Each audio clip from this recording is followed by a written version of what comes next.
Isipin mo, nag-order ka lang ng maglilinis ng kondo.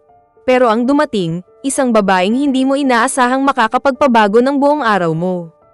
Ito ang kwento ni Marco at ng misteryosong cleaner na tinawag niyang Maid from Heaven.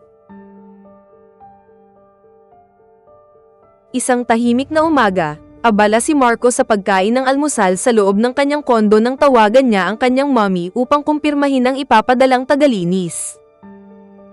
Wala siyang inaasahang kakaiba sa araw na iyon. Ilang sandali pa, may kumatok sa pinto.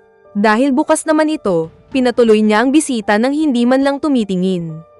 Ngunit nang marinig niya ang magalang na pagbati ng isang babae at lumingon siya, agad siyang natulala. Hindi si Aling Susan ang nasa harapan niya. Sa halip, isang dalagang nagngangalang Abby ang nakangiti at magalang na nagpakilala. Ipinaliwanag nitong masama ang pakiramdam ng kanyang tiyahin kaya siya muna ang pinakihusapang pumalit bilang cleaner sa araw na iyon. Halos hindi makapaniwala si Marco sa kanyang nakita. Napabiro pa siya na parang hindi bagay kay Abby ang maging tagalinis dahil sa maayos nitong tindig at kaakit-akit na presensya. Ngunit mahinahon lang ang sagot ng dalaga, ang mahalaga raw ay marangal ang trabaho at ginagawa ito ng may sipag at dedikasyon.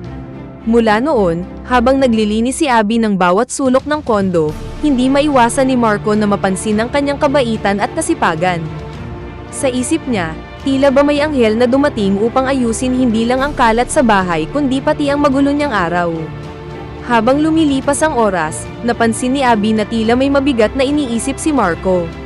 Nagkwentuhan sila tungkol sa stress sa pag-aaral at sa mga responsibilidad sa buhay, dahilan upang maging mas komportable sila sa isa't isa. Dahil sa pagod sa paglilinis, humingi si Abby ng maaaring gamitin upang makapagpunas ng pawis, at nagpatuloy ang kanilang magaan na usapan.